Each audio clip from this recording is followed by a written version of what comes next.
Mr. Quido? Yes. We're going to start now, or?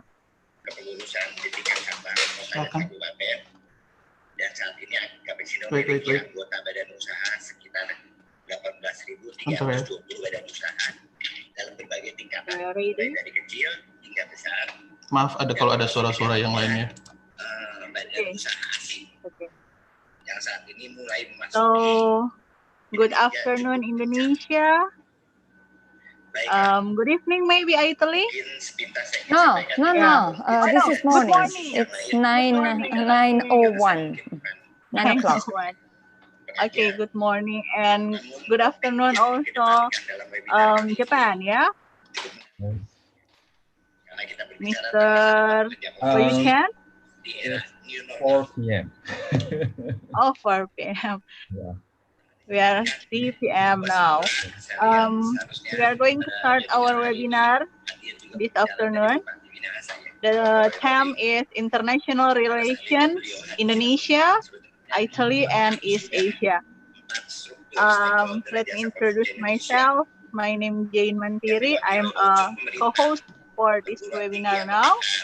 And as a moderator, Mr. Quido Kainde.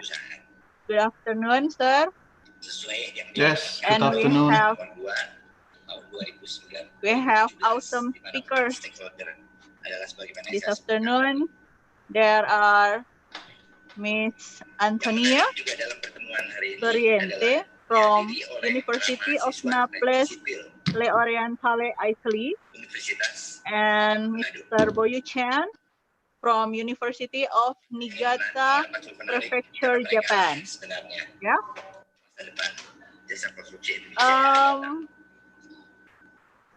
No have to waiting. We are going to start now. Mr. Quido, please lead us in our webinar this afternoon. Okay, thank you. Assalamualaikum warahmatullahi wabarakatuh. Shalom, Om Swastiastu, Namo Buddhaya, Salam Kebajikan.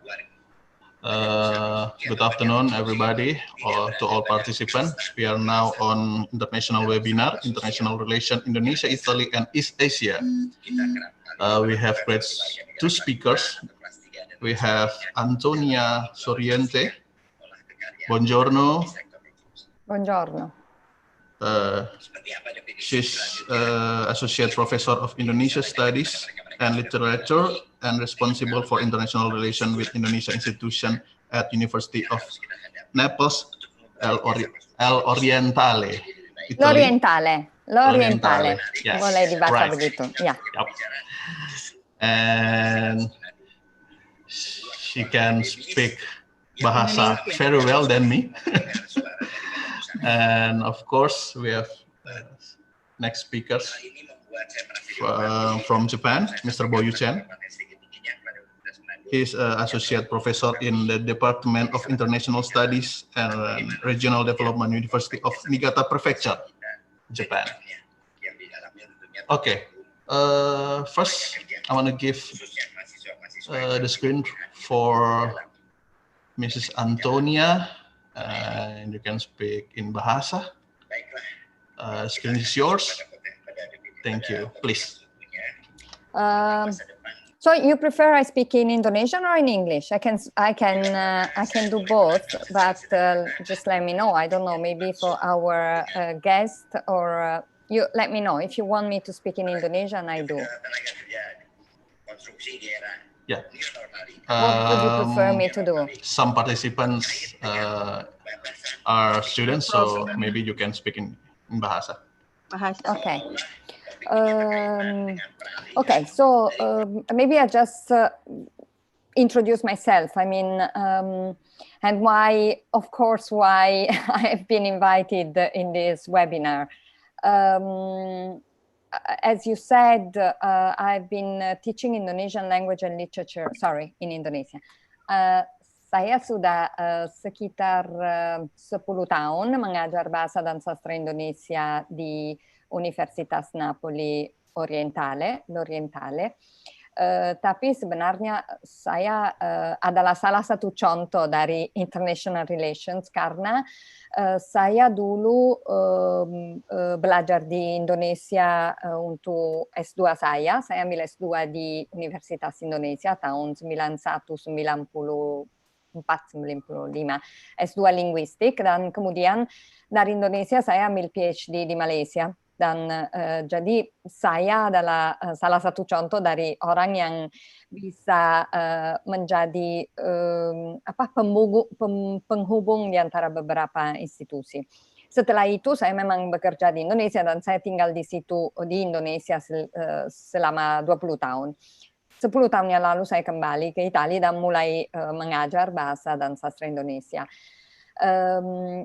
Waktu saya kembali, saya merasa betul-betul penting mengembangkan hubungan kerjasama karena dengan hubungan kerjasama saya tahu dari pengalaman saya sendiri bahwa kalau kita mau mendalami satu bidang, cara paling baik adalah dengan bekerja sama dengan institusi di luar negeri. Dalam hal ini tentang Indonesia. Jadi sejak tahun 2010 saya mulai pelan-pelan menjalin hubungan dengan beberapa institusi. Saya akan share screen dan saya menunjukkan hanya ada satu list sebenarnya. Saya membuat satu daftar berbagai institusi, diantaranya Unima. Pada saat nanti saya akan juga berbicara apa yang kami lakukan dengan institusi masing-masing. Jadi tunggu sebentar, share screen.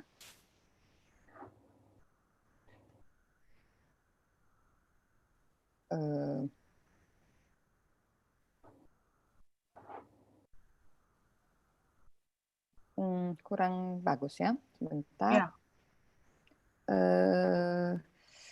Tunggu sebentar, presentazione.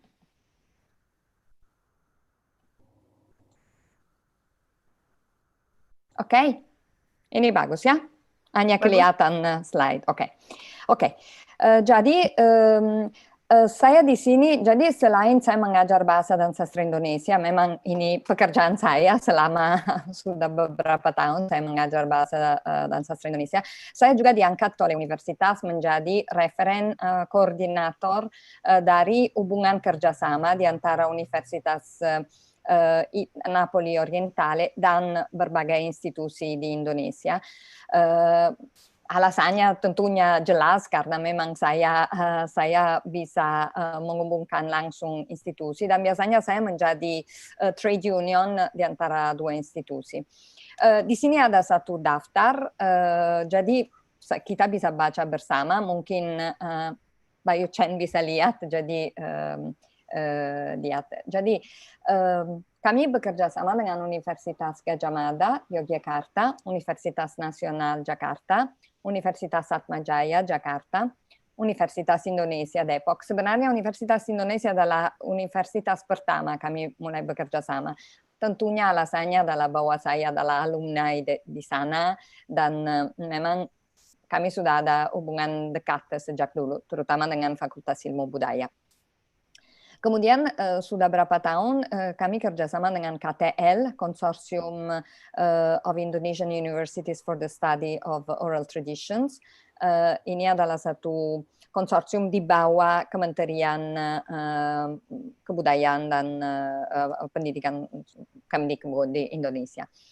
Kemudian Universitas Udayana, Universitas Mula Warman Samarinda, Universitas Negeri Manado, ya, Unima, Universitas Sumatera Utara, Universitas Negeri Yogyakarta, Universitas Borneo Tarakan, dan terakhir Universitas Islamiyah Yen Surakarta.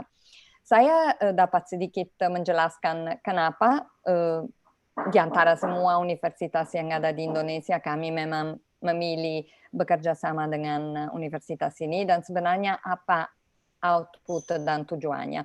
Di sini ada slide berikutnya.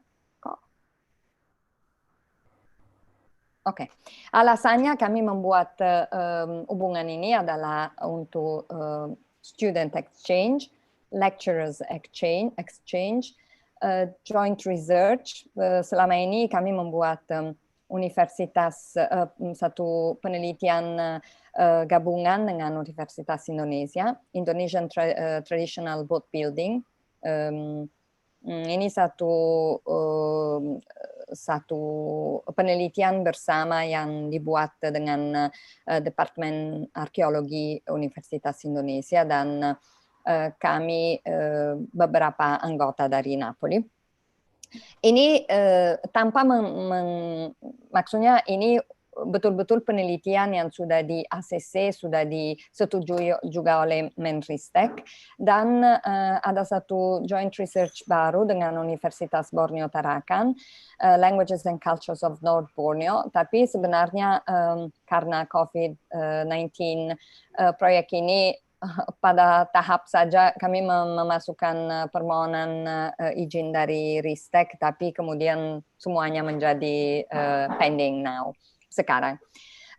Jadi kalau kita kembali ke slide sebelumnya, saya mungkin mau sedikit ini bercerita kenapa tujuan utama kami membuat hubungan kerjasama adalah untuk student exchange. Kami merasa bahwa mahasiswa kami yang belajar bahasa dan sastra Indonesia harus mempunyai kesempatan untuk bisa berhubungan dengan beberapa membuat pengalaman belajar, pengalaman hidup di Indonesia, dan ini bisa dilakukan secara bagus dengan pergi ke Indonesia dan bergabung dengan beberapa universitas.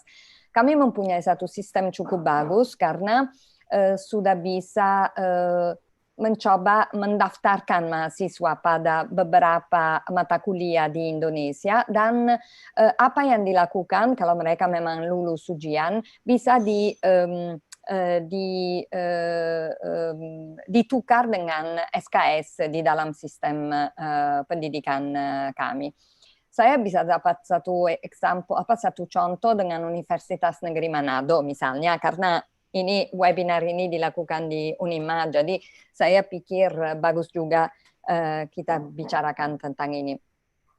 Dengan Unima kami sudah bekerja sudah lebih dari 5 tahun dan semuanya mulai sebenarnya alasannya kenapa ini mulai adalah secara dengan hubungan dengan kedutaan Indonesia di Italia, dan kebetulan Pak Dubes adalah orang Manado. Dia mendorong saya untuk berkenalan dengan Universitas Unima, dan ini betul-betul menjadi satu cara karena secara kebetulan saya berada di Indonesia pada saat itu dan saya menawarkan diri untuk berkenalan dengan jajaran Unima, dan dari pertemuan ini datanglah kemungkinan kita buat MOU, dan kemudian pelan-pelan saya mulai kirim mahasiswa.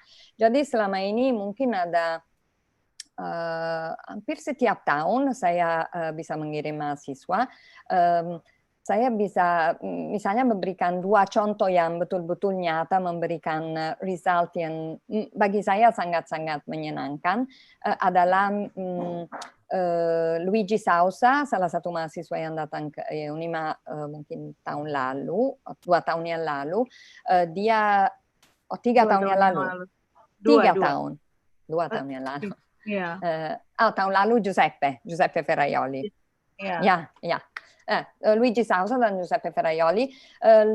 Luigi Sausa dengan pengalaman tinggal di Unima, belajar, mengikuti mata kuliah, tentunya kembali mendapat SKS segala. Dan dari pengalaman dia, hanya karena dia punya niat yang cukup bagus tentang bahasa, dia membuat skripsi S1 waktu itu, dia sedang pada ujung skripsi S1, dia buat satu skripsi yang menurut saya bagus sekali tentang bahasa Manado, Melayu Manado. Saya sangat senang. Saya senang bahwa mahasiswa bisa dapat pengalaman begitu bagus dan bisa betul-betul direalisasikan dengan sesuatu yang nyata. Tahun lalu Giuseppe Ferraioli, dia S2, Giuseppe Ferraioli mengikuti beberapa mata kuliah dan dia mempunyai niat tentang boat building. konstruksi pembuatan perahu tradisional. Jadi sambil dia belajar di Unima, mengikuti beberapa mata kuliah seperti yang kita sudah katakan,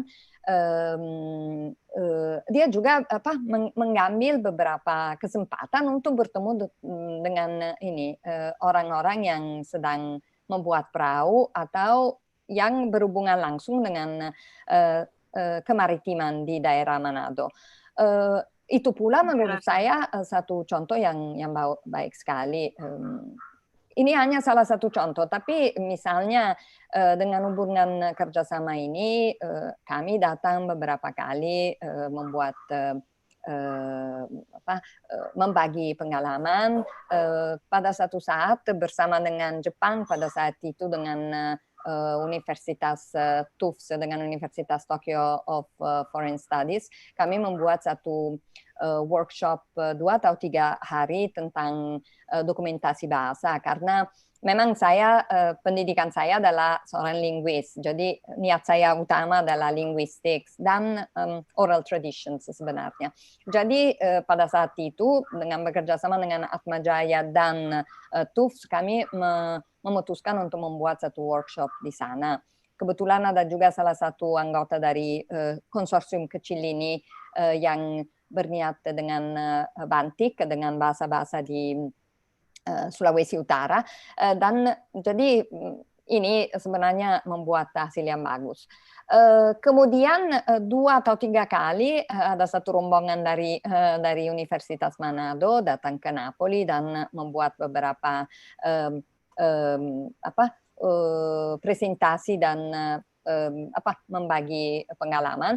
Selain beberapa anggota dari Unima menggabung di anggota di konsorsium itu di KTL, Asosiasi Tradisi Lisan, dan 2 tahun yang lalu kami buat satu seminar internasional. Jadi ada beberapa anggota yang memang datang dari Unima. Jadi maksud saya hubungan kerjasama ini sangat-sangat berguna untuk mahasiswa. Bagi saya tujuan utama adalah mahasiswa. Tapi bagus juga untuk lecturers, bagus juga untuk hubungan kerjasama, dan saya berharap ini tetap bisa dilanjutkan. Apa yang terjadi sekarang pada saat COVID, sekarang semuanya pending. Apa yang kami rencanakan untuk tahun akademis yang mulai tahun 2000 ini, tahun akademis baru yang akan mulai nanti Agustus September, ya semuanya pending, mahasiswa tidak boleh berangkat, kemungkinan ditunda semuanya pada semester kedua, atau kemungkinan besar juga bahwa semuanya akan ditunda sampai tahun akademis 2021-2022. Mahasiswa kami tidak bisa ditawarkan apapun. Memang ada sistem membuat sistem pendidikan online dengan universitas yang menjadi mitra kami, tapi saya tetap merasa bahwa hasilnya pasti tidak akan sama. Jadi harapan kami adalah bahwa semuanya ini berakhir dengan baik dan bisa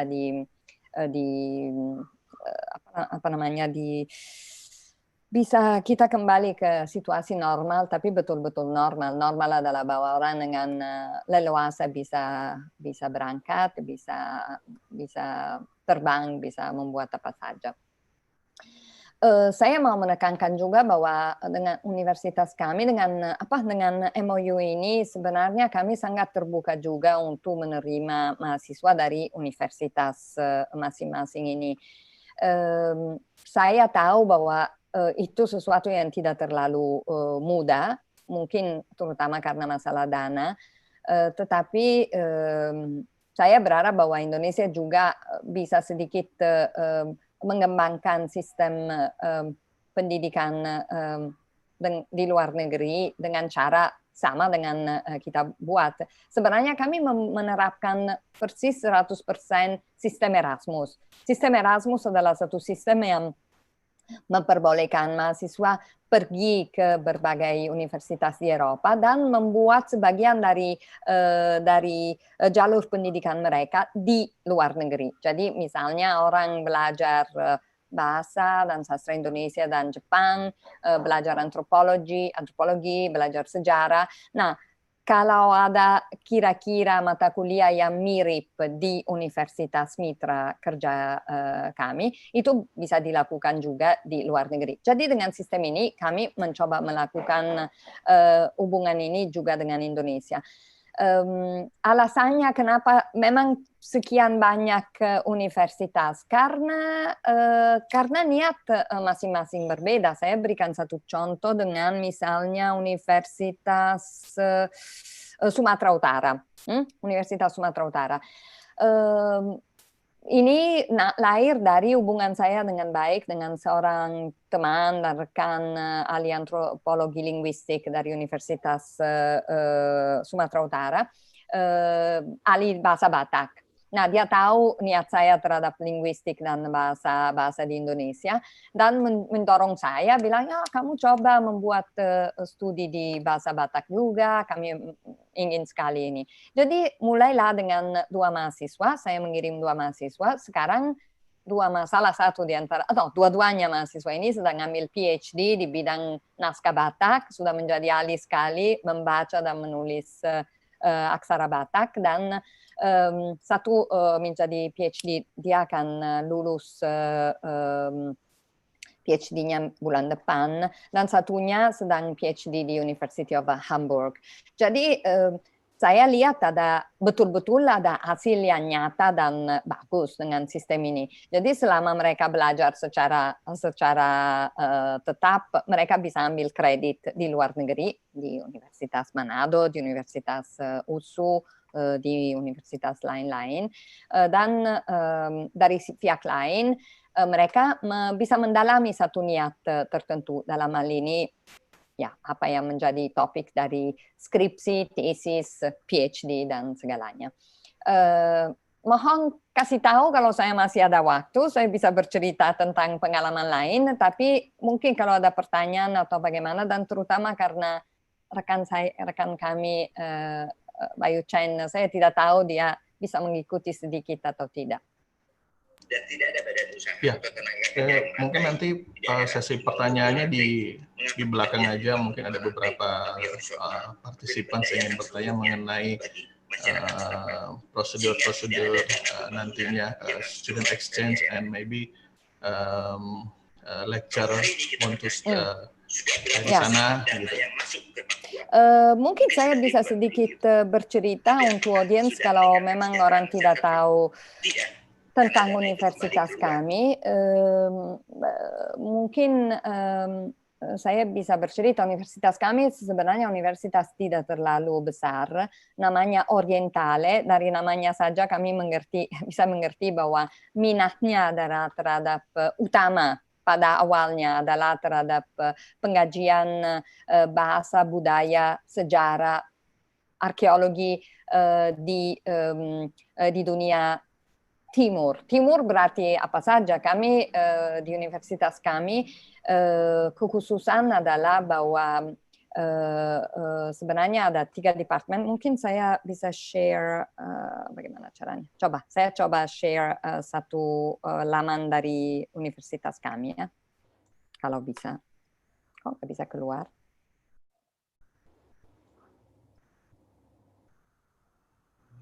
Oke.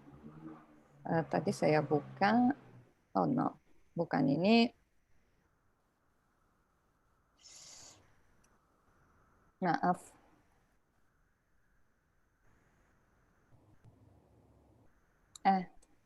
Ya, tidak terlalu mudah sekarang. Lebih baik tinggal di sini aja. Saya pikir saya hanya mau jelaskan bahwa sebenarnya di universitas kami ada 3 departemen, tapi di jurusan departemen kami saya mengajar dan saya punya posisi adalah namanya Asia, Afrika, dan Asian, African, and Mediterranean Studies. Dan di situ bisa belajar apa saja yang berkaitan dengan semua dunia timur. Timur bagi kami adalah semuanya yang dari Eropa ke timur. Jadi Turki,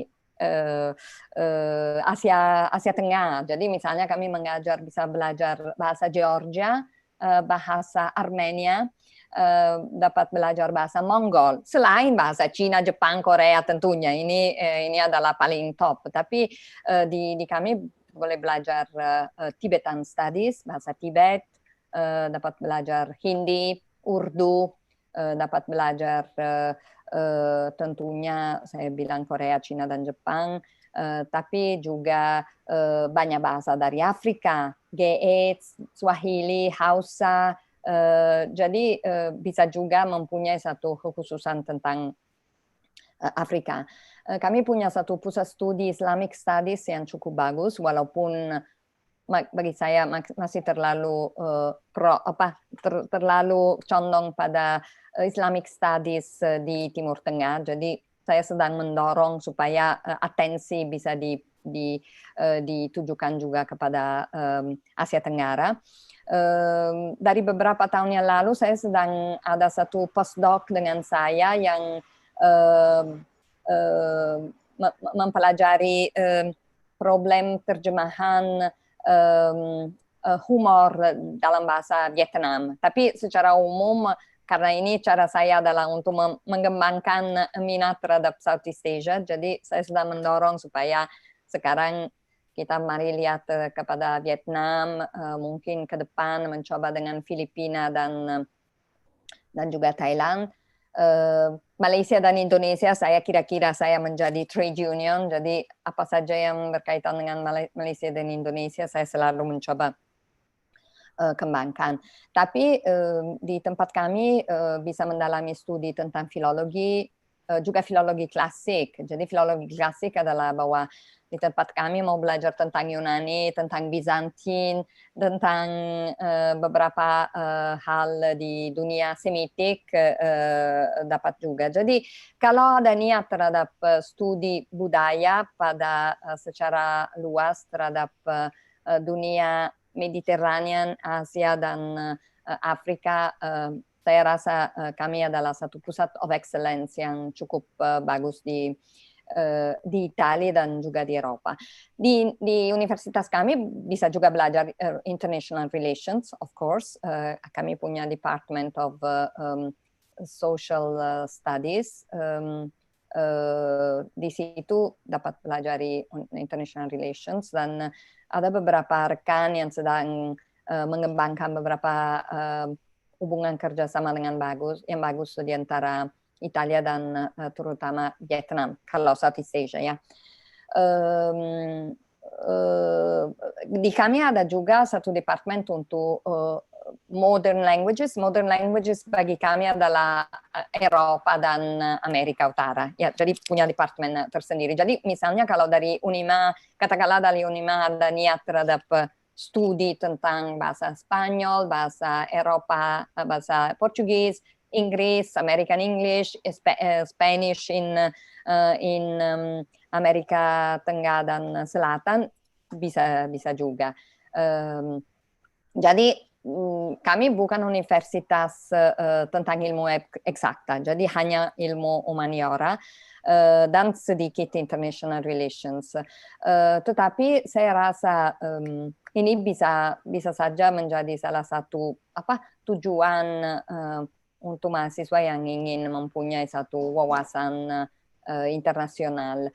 Tentunya kita mempunyai misalnya juga satu Master of Studies in Italian Studies, jadi bisa menjadi expert ahli tentang bahasa dan budaya Italia untuk misalnya menjadi, katakanlah ada niat untuk membuka European Studies di salah satu universitas, misalnya di Unima. Jadi ya yang bisa ditawarkan melalui hubungan internasional ini sebenarnya banyak sekali. Kalau kita lihat, terutama lihat dari perspektif mahasiswa, saya rasa itu satu lingkungan yang bagus di mana bisa maju dan bisa mendapat banyak pengalaman yang menarik. Saya tidak tahu, mungkin saya berhenti saja. Kalau mau saya bicara kenapa saya ada hubungan dengan berbagai universitas ini, saya bisa juga jelaskan. Tapi saya tidak tahu juga audiens kita sebenarnya siapa dan apakah ada sesuatu yang mau saya dalami. Tapi kalau kita lihat komposisi dari hubungan semua ini, memang bisa mengerti bahwa dari semua universitas ini niatnya adalah untuk tentunya dari perspektif kami mengembangkan pengetahuan, mendalami pengetahuan di bidang-bidang yang sebenarnya kami tidak terlalu mempunyai ahli. Jadi misalnya kalau lihat yang terakhir Universitas Islam IAIN Surakarta. Ini sudah lama saya mengeluh bahwa di universitas kami niat atensi terhadap Islam di Asia Tenggara, terutama di Indonesia, sama sekali tidak dikembangkan. Jadi saya rasa itu satu hal penting sekali. Jadi bagaimana caranya kalau mahasiswa yang sedang mendalami studi tentang Islam di universitas kami misalnya bisa belajar di universitas seperti IAIN Surakarta. Saya kebetulan kenal beberapa orang di sana dan saya rasa ini pengalaman yang pasti bagus. Kalau Borneo Tarakan ya alasannya sangat jelas. Saya ahli bahasa Borneo, PhD saya tentang memang tentang bahasa-bahasa di Kalimantan Utara, dan Universitas Borneo Tarakan adalah tempat yang paling tepat untuk dapat mengembangkan beberapa hal. Tahun lalu saya bisa mengirim 2 mahasiswa di sana dan kemudian mereka mempunyai pengalaman cukup bagus untuk juga mendapat topik untuk tesis S2. Dengan Universitas Negeri Yogyakarta, dengan beberapa universitas hubungannya mulai setelah mahasiswa dapat darmasiswa. Sistem darmasiswa adalah sistem universitas negara Indonesia memberikan dukungan dengan beasiswa. Jadi melalui mahasiswa saya yang dapat darmasiswa di UNY, Universitas Negeri Yogyakarta, saya bisa berkenalan beberapa orang dan saya pikir bagus misalnya kalau ada mahasiswa yang berniat terhadap bahasa, aksara Jawa, budaya Jawa, pedalangan dan ini. Jadi alasannya sebenarnya selalu selama ini terutama terhadap niat untuk mengembangkan pengetahuan tentang berbagai banyak sekali yang titik-titik kebudayaan yang ada di Indonesia. Saya pikir bisa misalnya jelaskan bagaimana dengan Universitas Indonesia kami bisa mengembangkan satu proyek penelitian besar dan sangat-sangat menarik tentang Indonesian boat building tradition yang saya tadi bilang. Ini Indonesian Traditional Boat Building adalah satu proyek yang lahir dari niat sekelompok arkeologis di universitas kami yang mencoba melihat hubungan antara Mediterania dan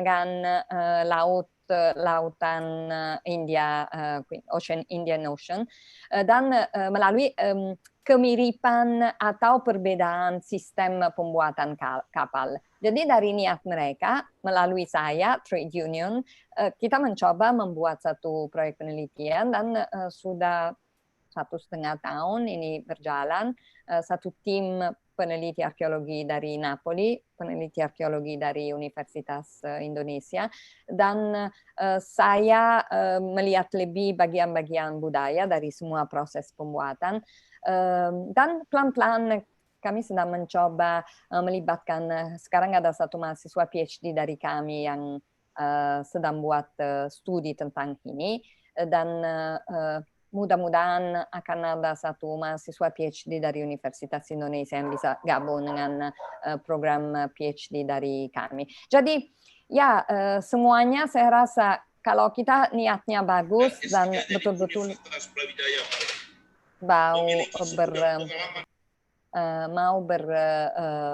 betul-betul bekerja sama.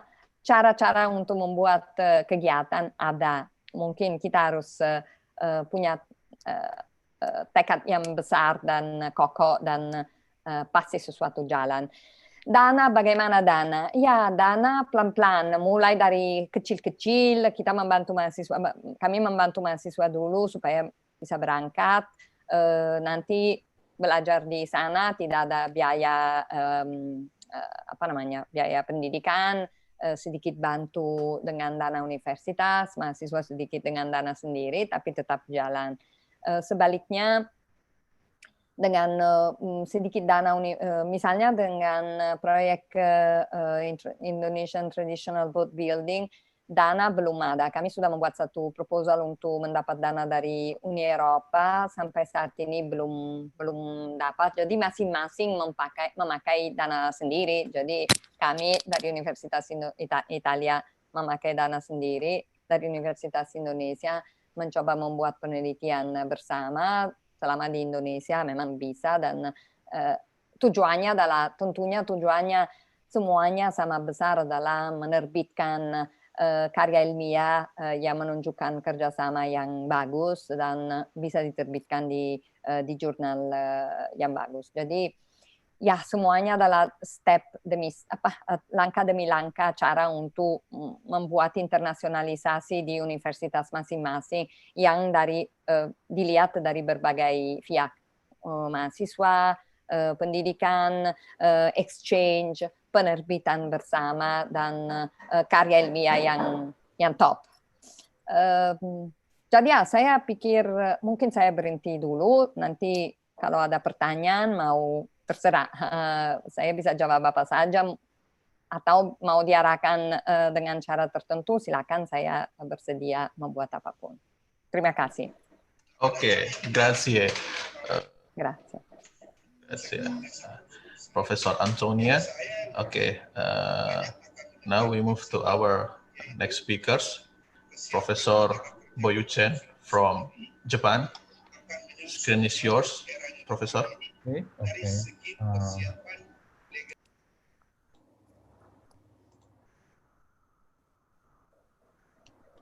Okay. Hello. Can you see my slides? It's okay. You can see my slides. Yes, we can. Yeah. Okay. So, good afternoon, everyone. As you know, I'm from Japan, and sorry, I couldn't speak Indonesian, so I just use English. Or if you prefer Chinese, Mandarin, or Japanese, I can use either. Okay, English language if you prefer. Okay, but sorry, I actually at first I want to give a brief introduction about where is Niigata, because I'm from this prefecture, the local place from Japan. So as you see the map here, the place marked red is Niigata Prefecture. So we are quite close to Japan Sea. And even in my house, my balcony, I can see the Japan Sea and the ships every day.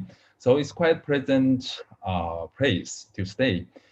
And we always say there's 3 whites in Niigata. So what is 3 whites? The first white is rice. The rice is really good here. So we provide really good nigiri, sushi, the Japanese food. And the second white is snow. So we have heavy snow every winter almost. But this year is kind of quite special. We don't really snow that much. And the third white is sake, is liquor, Japanese liquor, right? Sake is because the rice here is good, so sake is also good. So I just want to invite you to visit Niigata, and if you are interested in our university, please apply for our master program. So next is about, I just want to make a brief introduction about our graduate school. So basically in our graduate school, we have 3 modules. The first one is international society, and this includes international politics and international economy. And the second module is the regional international relations. So basically this module, we focus on the regional development or regional politics. For example, like the international relations in East Asia, and comparative politics and international development. And the third module is we focus on individual states in East Asia. Basically, our university focuses very much on Northeast Asia, including Korea and Russia and China. So based on these three, in addition to these three modules, we also included some language subjects here. We provide very good English programs, like we have academic presentation, academic writing in English, both in English and Japanese. So this is basically our curriculum. And next is our faculty. We have, so far for graduate school, full-time faculties are almost 10 professors, and from different kind of fields, of course. Also, this is our graduate students, and also students who already graduated, got their degree. And they're from different countries. For example, like they're from Vietnam and Russia and Taiwan and China. So it's quite multicultural environment in our university. So so far we didn't have students from Indonesia. So hope from now on we can have some from your university. If you are interested in studying our university, please let me know, because we do provide some scholarship for you. And this is the, our admission schedule. So you can just apply the exam. So the following exam is basically in September, scheduled in October.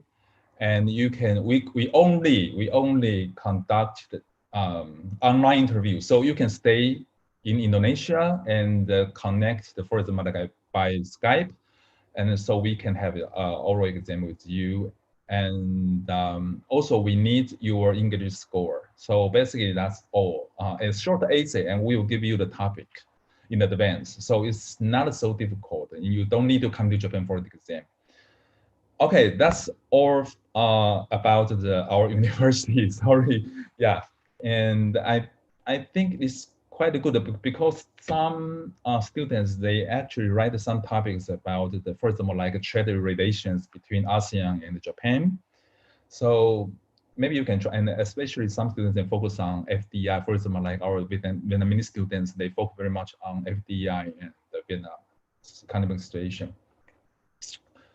So hope you can find your research topic and enjoy your life in Niigata in the future.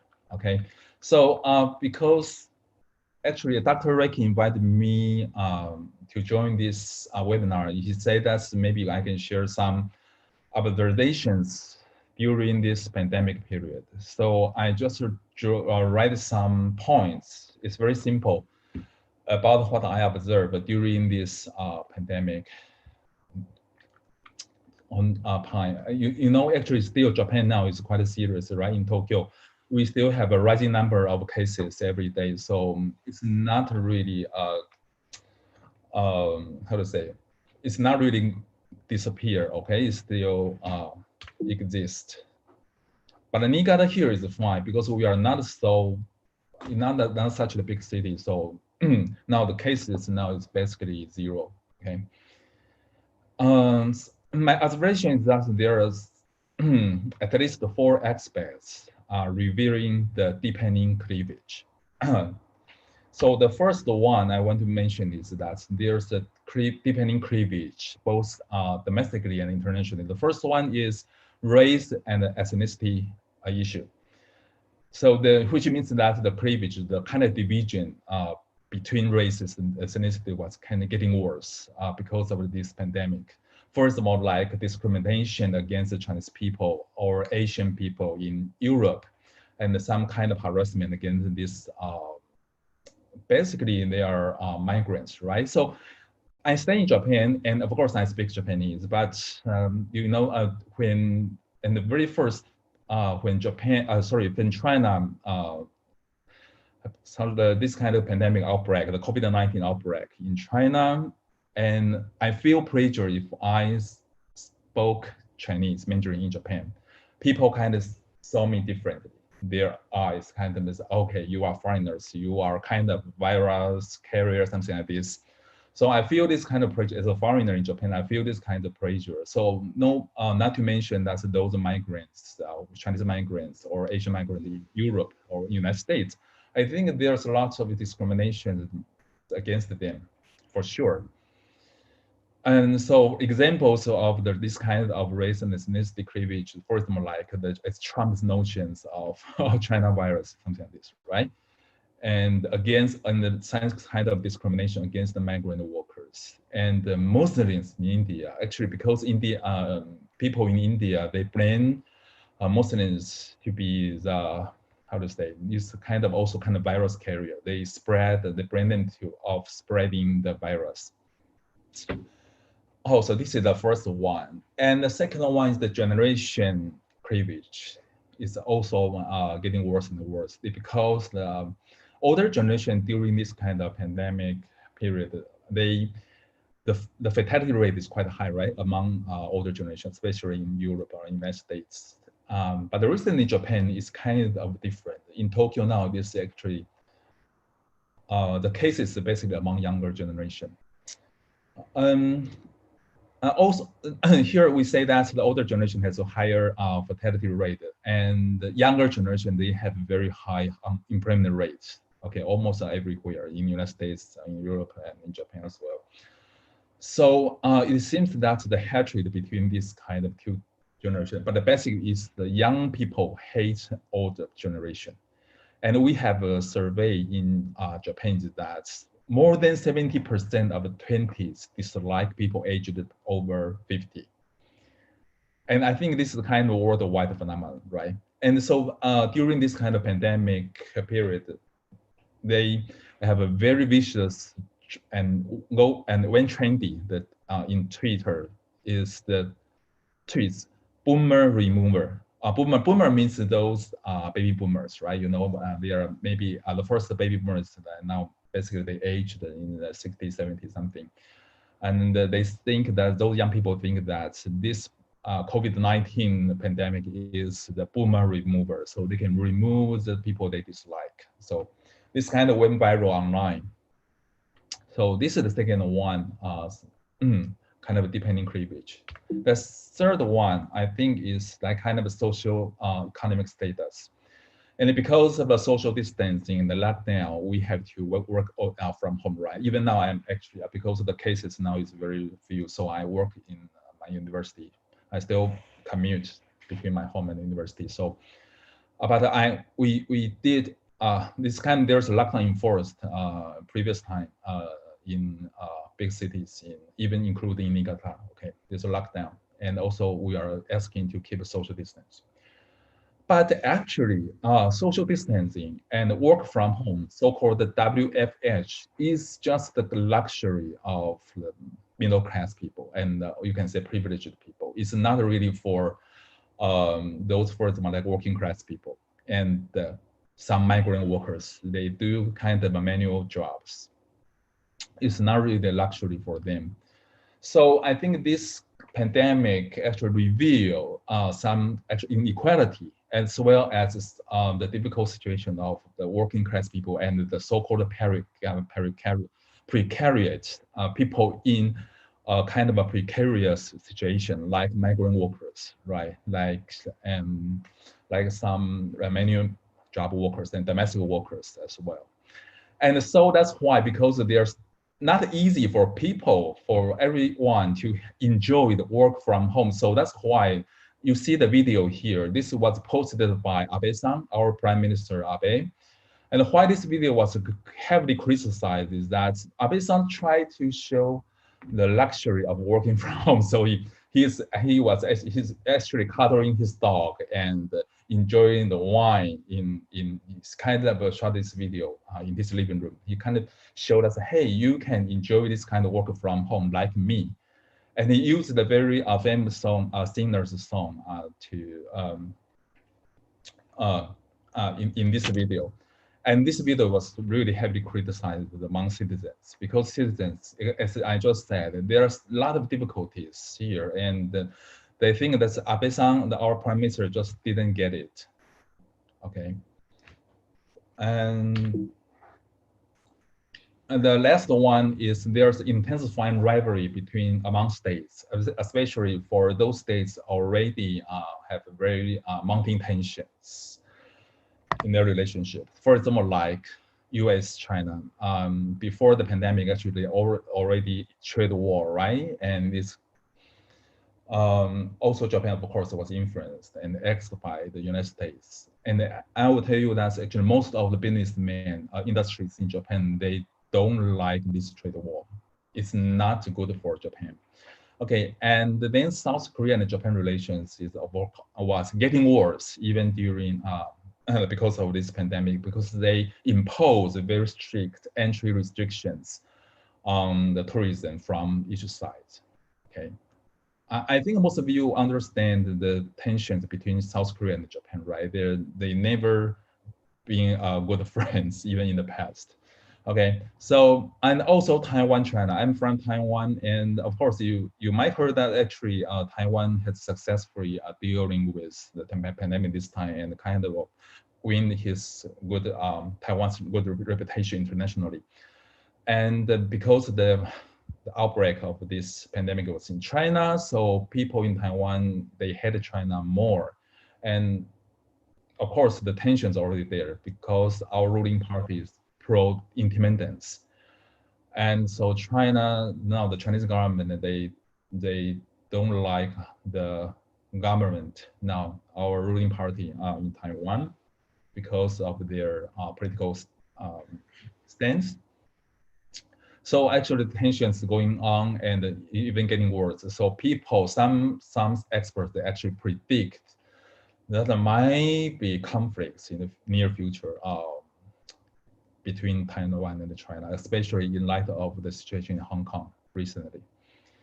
Okay, so that's all of my very short kind of observations of the kind of the pandemic and international relation. Thank you so much. Okay. Okay. You're welcome. Thank you very much, Mr. Professor Chen. Maybe to all participants, if you want to ask,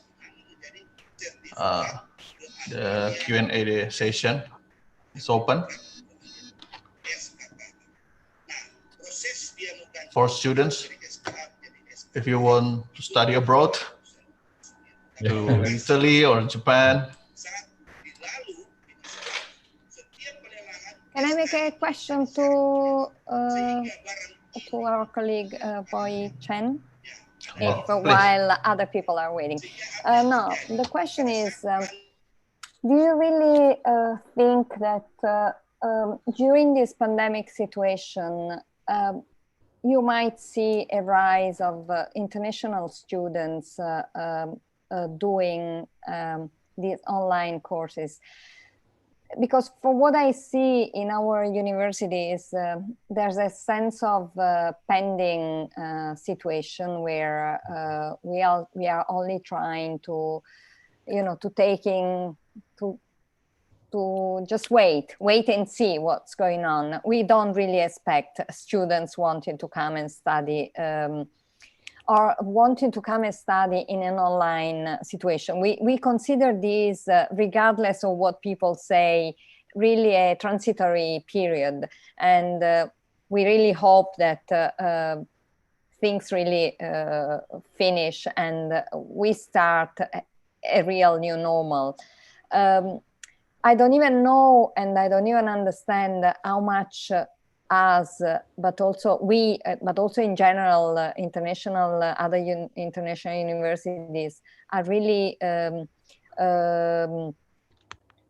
ready to face this kind of online teaching, because we all taught online during this period, but really trying to just put, to move from the general system that we used to have into a system where we are like you and me now in front of a computer. But of course, it's not the same thing. I mean, I can imagine that I see it just as a transitory thing.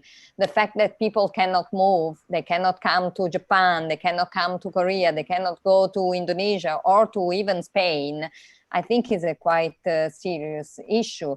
So my question is, do you think, I mean, is your university really now ready to start this kind of process? Do you really see as a way to do now? I mean, this is a question that I pose to you, but it can be done also to people at Universitas, at Unima, or anywhere. I mean, how much are we ready to become centers of international studies with international students?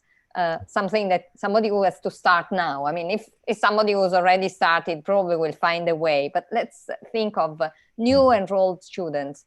How far is your university, for instance, or as far as you see it, we are ready actually to face this situation?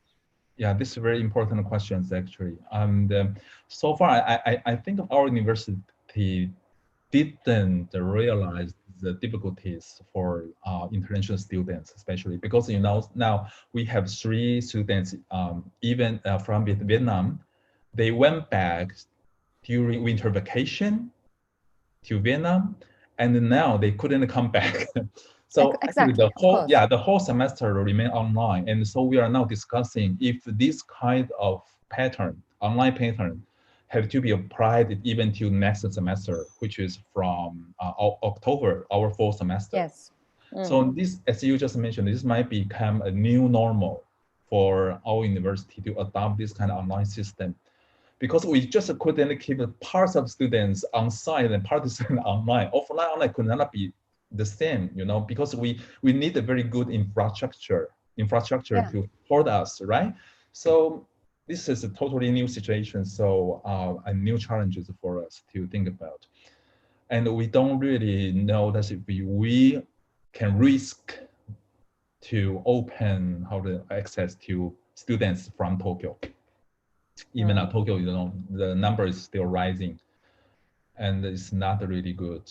So very difficult. So I think online is good, but the students complain about online class because they think that, they told me that actually the homework is increasing.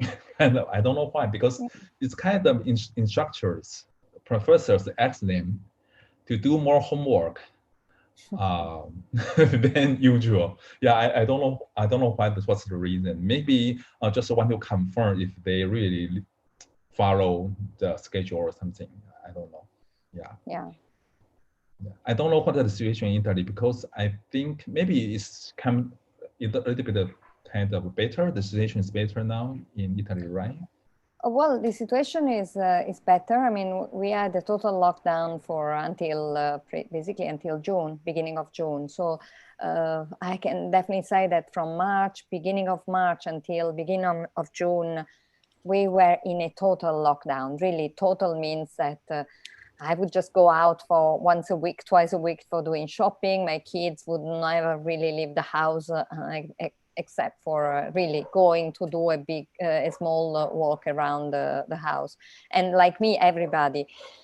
For university, I mean, I haven't put my feet into my university since March. Imagine, I needed to access the library. I needed to access books that I had in my office. Well, nobody could go. We really were in a total situation of lockdown. Now, situation is getting better now. Still, we are not allowed to go to campus. Students are not allowed to meet us. We're still having dissertation discussions, thesis discussion only online. So there are really big problems for people who need to go to libraries, for instance, but nobody can go. Nobody, not yet. Now they are talking about possibility in maybe September, when we open the new semester, that things start a sort of new normal, but seeing the situation around the world. Yesterday I heard on the news that they're preparing a new decree that extends the emergency situation until October. So I think Italy, probably more than other countries, has been really very conservative from this point of view, but apparently being conservative probably pays off. The problem is that people now, since the situation has improved, now number of people affected have decreased. The weather is very nice. People have started going to the beaches. People have started thinking that the problem is not our problem anymore. And you know very well that is a big mistake. So chances are good that in probably 2 weeks, 3 weeks, 4 weeks time, we can start seeing numbers to raise again. Somebody says that the change in weather has improved the situation in Italy. So probably the virus has weakened, but anything can happen if the weather starts changing again, probably. So really, it's very difficult to predict what is going to happen.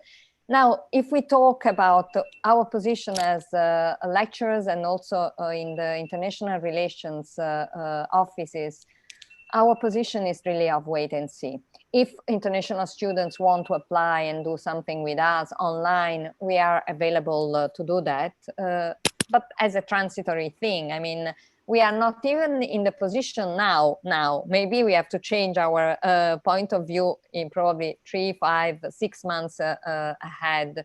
But we still consider this a kind of, is a just emergency time. It's going to pass. Then things are starting normal again. Everybody's doing lectures online. But imagine how many things cannot be done by doing lectures online. I mean, really. There are pro and cons, like everything, but on the long term, I think nobody's really happy of this. Probably a mixed system of online and real teaching would be much better, but it's really very, very difficult.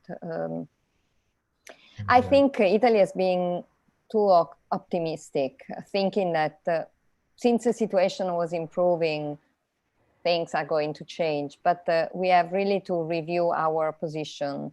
And if we see what happened in Japan, what happened in other places where they think that everything was over, and we are again at the very beginning again, probably. I mean, I don't know really if we don't really have answers. I don't, you probably don't, in Indonesia, probably they don't. So it's very, very difficult. Yeah. There's no consistent time frame for how to say the solution, right? Yes. And it's such it's such a pandemic, and the problem is the same in England, is the same in the United States, is the same in Japan, is the same in Taiwan.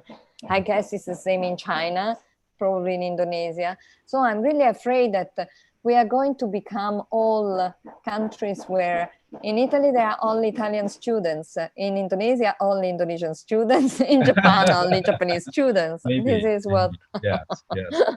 So all of a sudden, our internationalization is going to fade. So deglobalization, some people say that. Indeed, deglobalization. Deglobalization.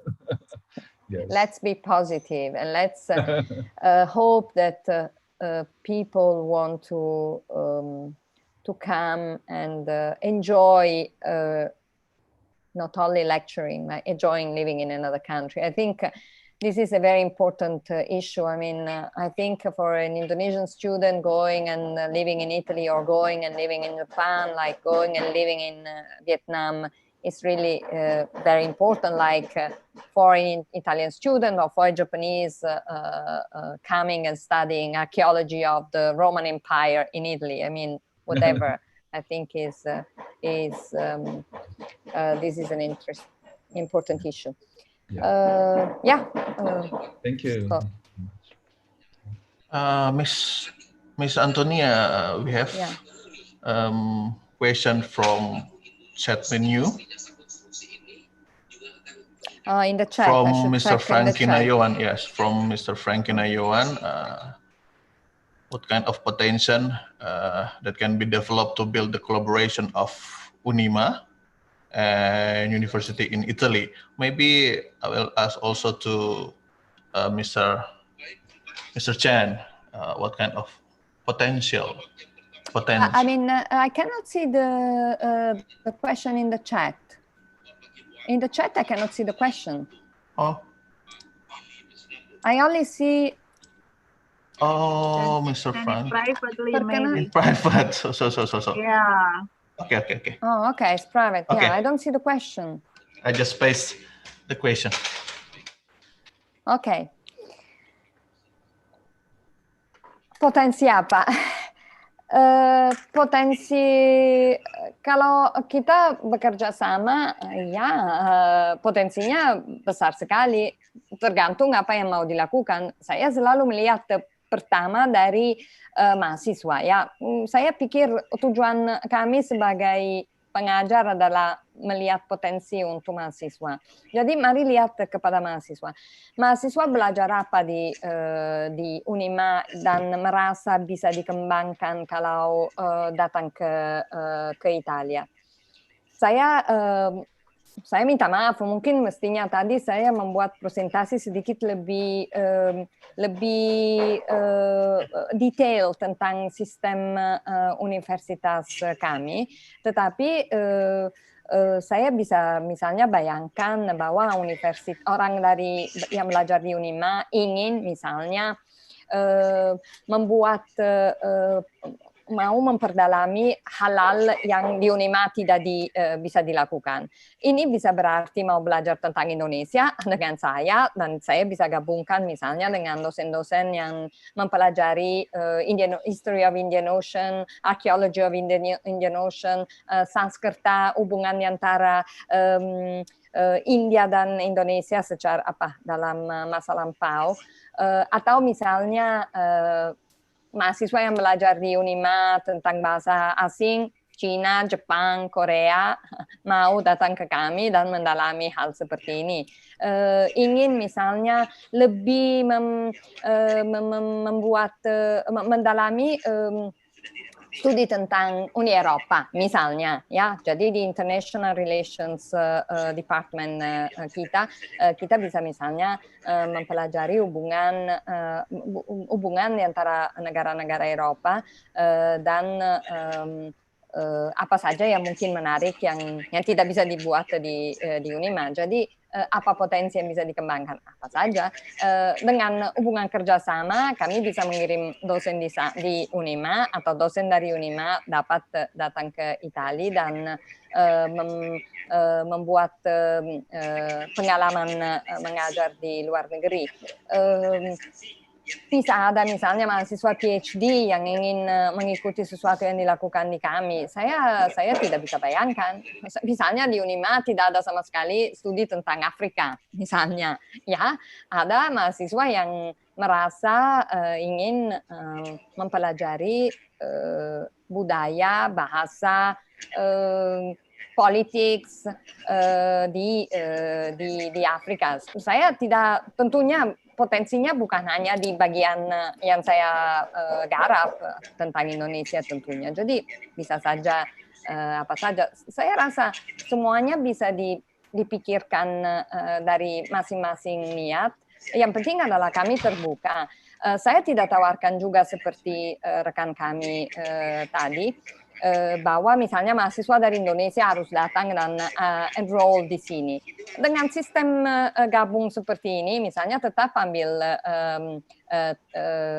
ijazah dari UNIMA, tapi mengambil beberapa mata kuliah dan pengalaman di universitas seperti kami lakukan. Dan saya rasa dari pengalaman saya dengan mahasiswa saya, hasil cukup bagus. Kalau memang mahasiswa ingin ambil S2 di universitas kami, itu juga bisa. Tidak ada banyak jalur dalam bahasa Inggris, tapi tentunya kalau ada mahasiswa asing yang betul-betul mau lamar, pasti kami akan membuat whole the whole system dalam bahasa Inggris. Sementara ini di international relations lebih gampang mengikuti beberapa jalur dalam bahasa Inggris, tapi bisa saja diatur. Jadi saya rasa potensinya adalah tentang hal yang mau dikembangkan. Kalau tentang bidang budaya dan bahasa Indonesia, ya silakan. Saya rasa saya bisa hubungkan dan saya bisa memberikan banyak sekali topik dan hal yang bagus. Di bidang lainnya bisa apa saja. Coba saya lihat kalau ada pertanyaan-pertanyaan lainnya. I also want to ask about this question from Mr. Paulus Robertuera, Mr. Antonia, Prof. Antonia. Yeah. It's a good question. Every Indonesian student really wants to get a chance to study abroad. Is there a collaboration program for inter-university scholarship programs? And what are the requirements for students to get scholarship? Okay. As far as I know, the international program that are really very clear so far that I know are some programs given for the study of Italian language and culture. And this goes through there's a chapter in the Foreign Affairs Department of the Italian government. And this is probably the easiest thing to do. So you can come to Italy to study Italian, but that must be the only objective. Then I know there are a number of international, even Indonesia gives scholarship. You remember in the past years the one given by the Ministry of Finance. I know that they're very competitive. They are very competitive, but you know this doesn't depend from us. Our system is really LPDP. Yes. I don't know. I don't even know whether it's still active. It's really very, very competitive. And I remember that for a while there was for Università Sorientale also. But yeah, Indonesia decides to give the scholarships only for people who study architecture and engineering. And sorry, we don't offer engineering and architecture, nor medicine. So it really doesn't depend on me. We do work on culture, we work on international relations, on languages. We are a center of excellence on the studies of Asia and Mediterranean studies. So if you're interested in these, of course, we are very open. If you think you want to come to Orientale to study medicine, dentistry, yeah, sorry, we cannot offer anything. But I know there are many programs that can be accessed, but from Indonesia to Italy, I think really depends on what Indonesia offers. It doesn't really depend on us. I mean, what concerns us is we have an agreement. What I can do is probably asking money from Erasmus Plus system and get some money for inviting students, but it's really very small fraction. It's probably more from your position from Indonesia. You have to try to see what can be done. What we do for our students, we give a really very small contribution to students to come and study for 6 months, 5-6 months. And this is enough to get credits. It's enough to do a very good experience. And then maybe in the future, we can plan for something else. PhD students, they have a salary. So if they want to go and do field work in Indonesia, they have their own salary. So it's enough. I think it's easier to start doing things and really thinking big proposals. I don't even know whether UNIMA, for instance, has a small chapter that can help students who want to go and study in a foreign country, like I do with my students. So basically, yeah, you come to Napoli, you don't have to pay anything for fees of anything. You have to pay for your own expenses for the daily necessities. But yeah, this is what we do with our students. So for the time being, there's not such a possibility that we provide scholarship for students. Of course, if you apply for a PhD and you pass a PhD program in Italy, of course you have a salary, so you don't need to worry for anything. For MA and BA students, it's a bit more difficult. Yeah, Mrs. Chen, I also want to ask about this question. The requirements for students, especially for PhD program in Niigata University. I know you have a science program there. You mean PhD program? Yeah. In our university, we don't provide a PhD program. Oh, okay. Yeah, but there's a national Niigata University, they have PhD programs. The same Niigata Prefecture, we have one national Niigata University. They have a lot of PhD programs. Yeah. Oh, so that's different. Niigata University and Niigata Prefecture University. Yeah, the one is national one, and our one is public. Public means it's basically owned by the prefecture government. Oh, okay. Okay. Okay then. For Professor Chen, this comes from Mr. Paulus Tuera again. In international relations in East Asia, what strategies must be taken to minimize race harassment? Very difficult questions. Very difficult questions. I don't know.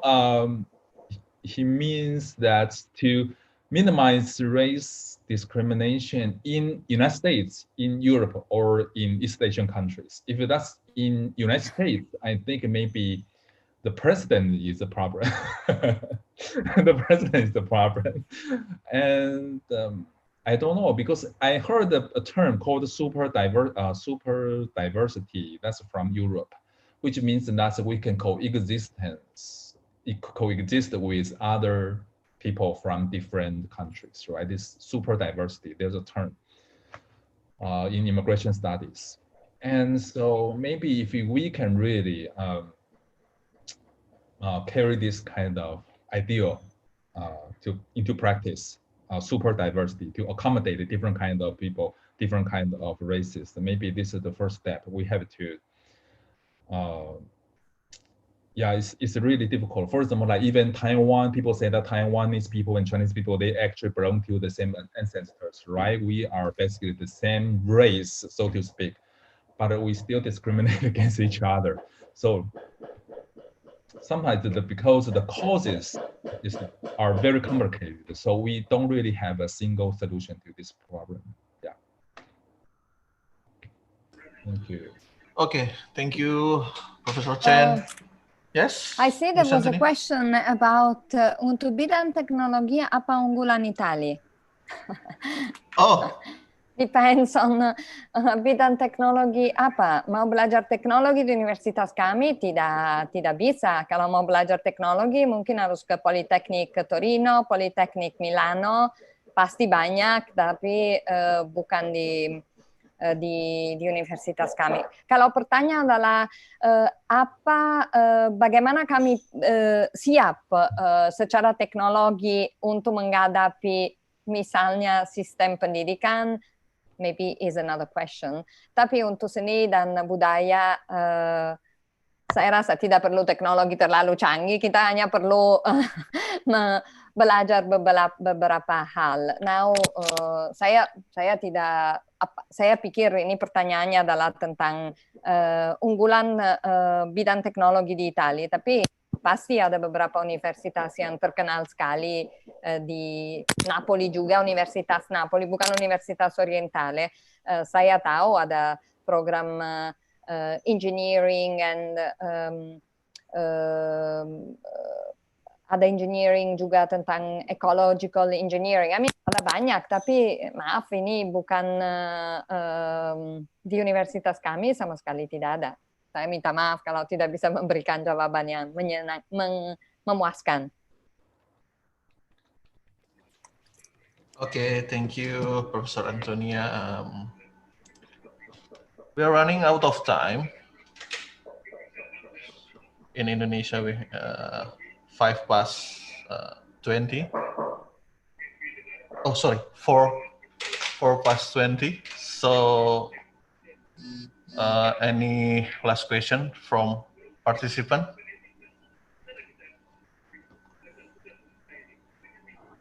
For students, if you want to ask with bahasa. Saya ada pertanyaan. Yeah. I want to ask to Antonia. What about the language requirement? Okay, good question. We must speak Italy or in English, international class, I mean. Thank you. Yeah, of course. Italy is like Indonesia. If you speak the language, it's much better than not speaking it. But if you enroll in our classes, we do not have high requirements like if you wanted to go to England, where you're required to have a certain knowledge of a certain level of English. We don't even have, I don't think that for international students, we test the English level of people. We expect if you are an international student, you could speak English. And of course, you are expected to study a bit of Italian once you come to Italy. So we always offer our international students, as soon as they arrive to Italy, we offer classes of Italian for foreigners. And then really depends on people, how much they're really willing to develop and to speak Italian. I know it's very difficult. I mean, of course, in one semester, you cannot master the language. You cannot master any language in one semester. But yeah, this is what it is. So we don't require people to come and speak Italian. We expect it that is a bonus. If somebody does, it's better. So if students really want to enroll in our educational system, then we will provide classes in English. We have had some experience, in particular with Indonesia. Of course, we have students from many countries. We have students from Erasmus, from European countries. So generally, we do classes mixed. We do a bit of Italian, a bit of English, and probably it's never really a problem. We had 3 years ago, a program with Erasmus Plus with Indonesia, and so we had students of archaeology, students wanted to come and study Italian studies, a student from Università Sumatra Utara, and their capability of speaking English was not very high. They were BA students, students from a BA program. And 2 of them were master students. So I remember they were interested in some classes of archaeology, Roman archaeology, Greek archaeology. So classes were generally given in Italian because all the students were Italian at that time. But once they saw that there were some foreign students in the class, of course, the teacher switches, gives some specific readings in English. So we are quite available. The classes are not full-time, full in English, unless we have a class of international students, which is not the case, which hasn't been the case so far. In my experience, when I teach Indonesian and I have a student, a foreign student in the class, then I mix Indonesian, English, Italian, but things can be done, definitely. So for us, the requirement for English is not the main point, basically. So I don't think students have to be worried about that. But of course, I mean, if you're a foreigner and you want to come to a foreign country, you're not expected to write things in Indonesian. Nobody can read it unless you come and study with me. So I think people have to be ready.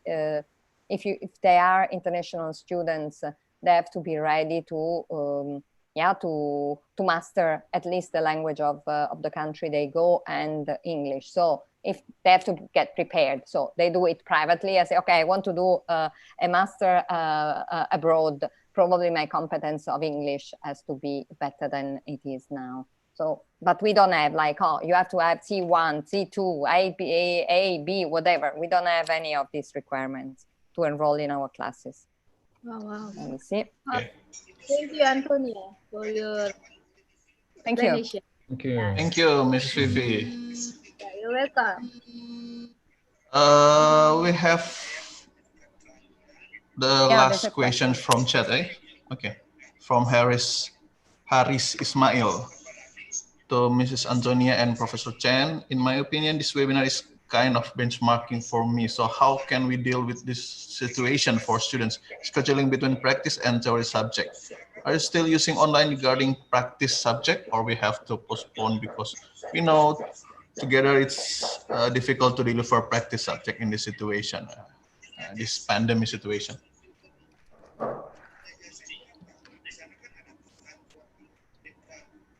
Do you want me to reply first? Yeah? Mr. Okay. Chen? Oh, okay. Which one?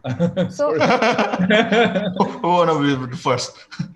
So Please, Mr. maybe Mr. Chen, Professor please. Antonia first, okay? Maybe. okay, thank you. Okay. Okay. Yeah, I think it's a very important question. I understand exactly the point, and I know what you mean. I really think that practice is something that we have to postpone at the moment. We have really very serious problem at the moment with all these traineeship that students are required to do as part of their curriculum. So they have a number of credits that they have to take to do some traineeship somewhere. And this is something that we're postponing. We're trying to see whether there can be done some traineeship online. What kind of traineeship you can do online? Tell me. I mean, how can you learn how to do things if you're not doing them physically? So, of course, during this time, we try to work more on theory, giving assignments, reading stuff, and whatever practice is dealt with, we try to postpone to better times. But let's talk about what we do for practice. Let's say I teach a language. I teach students to read manuscripts. It's something that you have to do together. You have to show, you have to see the material. How can you do it if you don't if you don't see it? Well, you try to adapt to the situation, and you try to invent new things in order to make teaching more interesting. I can imagine that if we are talking about doing experiments in a laboratory, this is not something that can be done now. I mean, you cannot do. For languages, okay, I can put you together with a native speaker. We try to simulate some situation like if we were really in a real situation, and we try to do it. This is the practice. How can you do the practice of a dance? I don't know. How can you practice dance if you don't do it together with somebody who teaches you how to put your arms, your legs, your things? Theater, I mean, whatever means art, well, it's quite difficult. So I think we are all learning new ways. I think everybody of us wakes up in the morning trying to think, how can you teach in a way that is more interesting now that I have to do classes online? I mean, it's easy to say, I prepare my PowerPoint and I like them to hear me. But I think there's a big difference in terms of what we do and how we do it. So the practical thing, I think, is going to be postponed for a while, or offered in an alternative way that probably doesn't really replace it. This is what I think. But I guess there's no alternative for the time being. Chen? Yeah, thank you. Yeah, totally, basically the same. Actually, most of those so-called practice subjects, like field work for example, in China, in Korea, in Russia, or some internship program already postponed or canceled. So this is, of course, the downsides of this pandemic. There's a bad influence, but also there are some positive ones that, for example, like when everything goes online, I can easily invite people from overseas to join the class. And so we have political science, teach political science. So sometimes I invite some officials, for example, in Taiwan or in Japan. They can share their experience via online, so they don't really need to physically visit here. And it kind of makes the press quite colorful. Okay, this kind of something I didn't really expect to happen. So yeah, in terms of practice, but for social science, the practice, maybe sometimes you have to conduct interview. And I don't think this is not really much influenced because you can conduct this online. But the problem is that we need to, further as you can say as a researcher, you need to go to that place, right? To feel the people, that's a different thing. To feel is different thing, right? And it can trigger you kind of new thought, maybe. So, but of course, we couldn't really solve these problems for now, right? Yeah, thank you. Okay, thank you, Miss Antonia and Miss Chen. I think this is the finale. So thank you very much. Grazie, Miss Antonia, and arigato to Mr. Boyu Chen. Back to your host, Miss Jane. Okay, thank you very much, Mr. Quido. Arigato, Mr. Chen, Gracia, Antonia. We are done for our webinar this afternoon in Indonesia. Hopefully we can meet in next webinar, or hopefully this pandemic is over. So Mr. Boyu and Antonia can visit us in Unima in Indonesia, yeah? Hopefully. Once again, thank you very much. Maybe something there is Mr. Eki Sendo would say. Mr. Eki? Well, I can just say thank you for inviting me, and I hope this conversation, which I thought was quite informal, I wasn't meaning to be very formal. I really appreciate it. I really thank you for involving me, and it was a pleasure to have this conversation with you. I hope we have the chance to see each other in Indonesia, in Japan, or in Italy. Ya. Terima kasih, Antonia. Ada yang mau disampaikan, Bapak Reki? Leader UHEC? Okay. So if there is no something to say from Mr. Reki, once again, thank you very much everyone for joining us in our webinar this afternoon. Thank you, thank you, thank you. See you again. Thank you. Goodbye. Thank you. Thank you Bye-bye. very much, Goodbye. everyone. Thank you, Mr. Quido. Awesome today. Thank you, Quido. Thank you, Jeane. Thank you. Thank you for your talk. Thank you. Thank you, Prof. Boy Chen. See you in Japan. Miss See Bo. you in Yeah. Japan. See you in Japan. Bye-bye. Hopefully. Bye. Arigatou gozaimashita. Thank you. Arigato. Arigato.